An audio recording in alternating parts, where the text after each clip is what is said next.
হাদিস শরীফে ভিতরে রাসূল করিম সাল্লাল্লাহু আলাইহি ওয়াসাল্লাম বলেছেন, ক্বালা নবী সাল্লাল্লাহু আলাইহি ওয়াসাল্লাম ইকরাউল কোরআন ফাইন্নাহু ইয়াতি ইয়াউমাল কিয়ামা শাফিআন লিআসহাবিহি।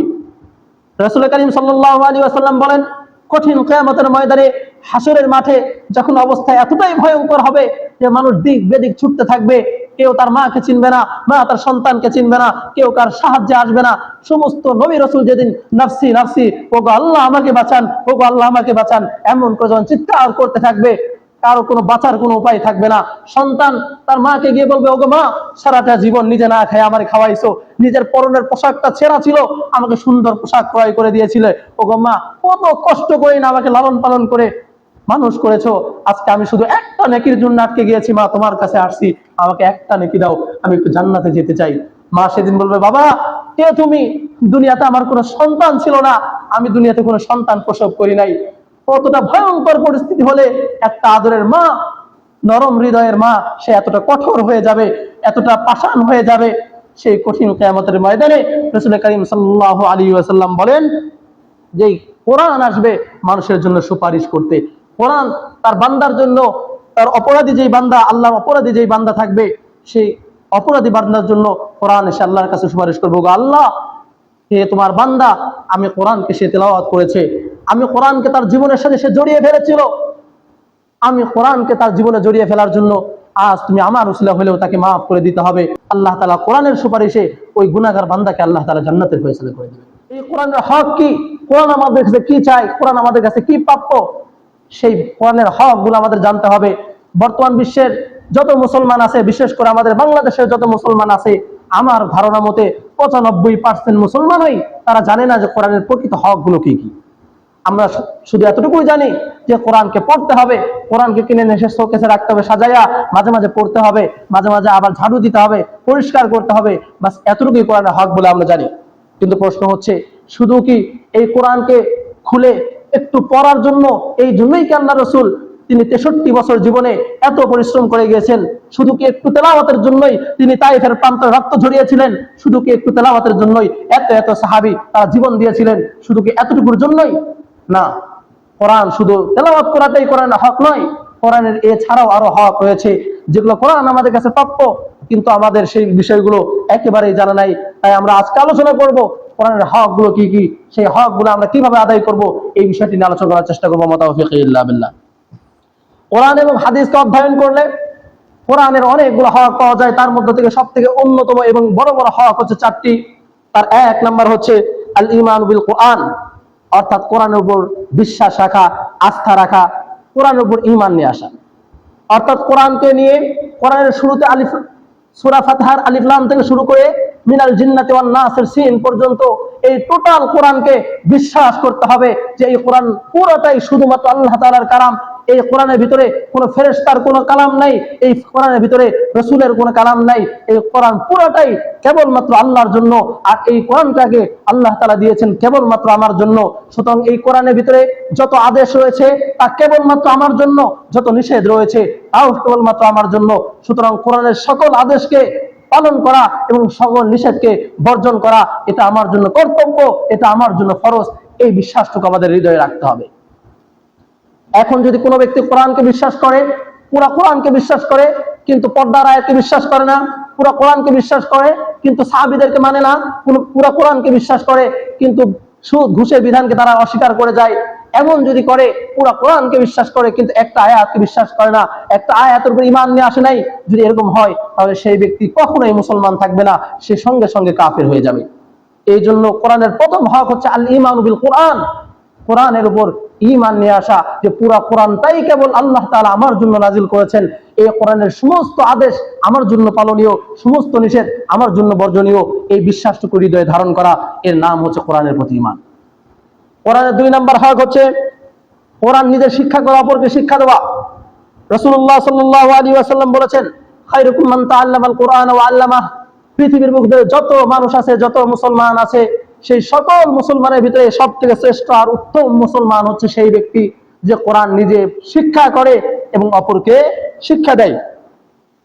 কিন্তু আজ এই হাদিস যদি আমরা বাস্তবতার নিরিখে একটু পর্যবেক্ষণ করতে যাই, আজ যদি আমাদের সমাজের বাস্তবতা দেখতে যাই, আজ বড় দুঃখের সাথে বলতে হয়, আজ আমাদের সমাজের ভিতরে অনেক এমন পুরুষ দেখা যাবে যারা 20 বছর পার হয়ে গেছে, 25টা বছর জীবন থেকে অতিবাহিত হয়ে গেছে, 30টা জীবন থেকে পার করে ফেলছে, কিন্তু সেই ব্যক্তি কোরআন পড়তে জানে না, সে কোরআন বুঝে না। এমন হাজারো পুরুষ, এমন হাজারো লক্ষ কোটি মুসলমান আজ আমাদের সমাজে বাস করছে। এমন অনেক মানুষও পাওয়া যাবে যারা বৃদ্ধ হয়ে গেছে, যাদের বয়স 60 হয়ে গেছে, কিন্তু কোরআন পড়তে পারে না। আমার আফসোস হয়, আজ যদি তাদের দুনিয়া থেকে চলে যাওয়ার ফয়সালা হয়ে যায়, আজ যদি 23 বছরের একটা যুবকের দুনিয়া থেকে চলে যাওয়ার ফয়সালা হয়ে যায়, কাল কিয়ামতের ময়দানে আল্লাহর সামনে নিজেকে মুসলমান বলে পরিচয় দিব তো দিব কিভাবে?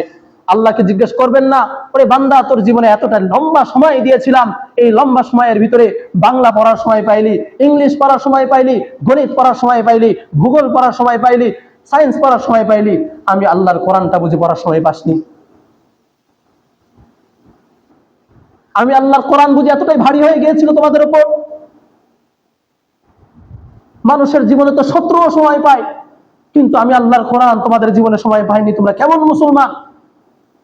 সেদিন আমাদের কি উত্তর হবে? সেদিন আল্লাহর সামনে আমাদের জবাব কি হবে? হাদিসের ভিতরে আসছে, রাসূল করিম সাল্লাল্লাহু আলাইহি ওয়াসাল্লাম বলেন যে কঠিন কিয়ামতের ময়দানে যেই উম্মত গুলো কোরআনকে চিনবে না, কোরআনকে একেবারেই পড়েনি, পড়া জানে না, তাদের ব্যাপারে আল্লাহ রাসূল স্বয়ং নিজে আল্লাহর কাছে বিচার দিবেন, ওগো আল্লাহ, এরা হচ্ছে আমার সেই উম্মত, এরা হচ্ছে আপনার সেই বান্দা যারা আপনার দেওয়া জীবন গায়ে কোরআনকে হাত দিয়ে ছুঁয়েও দেখে নাই। তাদের জীবনে সবকিছুর সময় ছিল, ব্যক্তির পিছনে দেওয়ার সময় ছিল, পরিবারের পিছনে দেওয়ার সময় ছিল, সন্তানের পিছনে দেওয়ার সময় ছিল, বন্ধুর পিছনে দেওয়ার সময় ছিল, কিন্তু আপনার কোরআনের পিছনে দেওয়ার সময় তাদের জীবনে ছিল না। এই জন্য আমাদেরকে যেই বয়সে আছি না কেন, যারা কোরআন পড়তে পারি না, আমাদের এখনই সময় কোরআনকে হাতে নিতে হবে। কোরআনকে সেই আলমারি থেকে আবার বের করে নিয়ে আসতে হবে, বুকে ধারণ করতে হবে। কোরআনকে মুখে চুমো দিয়ে আবার বুকে আগলে রাখার সময় হয়েছে। কোরআন পড়া শিখতেই হবে, যে কোনো ভাবেই শিখতে হবে। এই জন্য আল্লাহ তাআলা আমাদের সকলকে কোরআন পড়া শিখবার মতো তৌফিক দান করুন, আমিন। কোরআনের 3 নম্বর যে হক, সেটা হচ্ছে কোরআন তেলাওয়াত করা। হাদিস শরীফের ভিতরে রাসূল করিম সাল্লাল্লাহু আলাইহি ওয়াসাল্লাম বলেছেন, ক্বালান নবী সাল্লাল্লাহু আলাইহি ওয়াসাল্লাম, ইকরাউল কোরআন ফাইন্নাহু ইয়াতি ইয়াউমাল কিয়ামা শাফিআন লিআসহাবিহি। রাসূল করিম সাল্লাল্লাহু আলাইহি ওয়াসাল্লাম বলেন, কঠিন কিয়ামতের ময়দানে, হাসরের মাঠে যখন অবস্থা এতটাই ভয়ঙ্কর হবে যে মানুষ দিক বেদিক ছুটতে থাকবে, কেউ তার মাকে চিনবে না, মা তার সন্তানকে চিনবে না, কেউ কার সাহায্যে আসবে না। সমস্ত নবী রাসূল যেদিন নাফসি নাফসি, ওগো আল্লাহ আমাকে বাঁচান, ওগো আল্লাহ আমাকে বাঁচান, এমন করে যখন চিৎকার করতে থাকবে, কারো কোনো বাঁচার কোনো উপায় থাকবে না। সন্তান তার মাকে গিয়ে বলবে, ওগো মা, সারাটা জীবন নিজে না খেয়ে আমারে খাওয়াইছো, নিজের পরনের পোশাকটা ছেঁড়া ছিল, আমাকে সুন্দর পোশাক ক্রয় করে দিয়েছিলে, ওগো মা, কত কষ্ট করে না আমাকে লালন পালন করে মানুষ করেছো, আজকে আমি শুধু একটা নেকির জন্য আটকে গিয়েছি, মা তোমার কাছে আসছি, আমাকে একটা নেকি দাও, আমি একটু জান্নাতে যেতে চাই। মা সেদিন বলবে, বাবা, কে তুমি? দুনিয়াতে আমার কোনো সন্তান ছিল না, আমি দুনিয়াতে কোনো সন্তান প্রসব করি নাই। কতটা ভয়ঙ্কর পরিস্থিতি হলে একটা আদরের মা, নরম হৃদয়ের মা, সে এতটা কঠোর হয়ে যাবে, এতটা পাষাণ হয়ে যাবে। সেই কঠিন কিয়ামতের ময়দানে রাসূল করিম সাল্লাল্লাহু আলাইহি ওয়াসাল্লাম বলেন যে কোরআন আসবে মানুষের জন্য সুপারিশ করতে।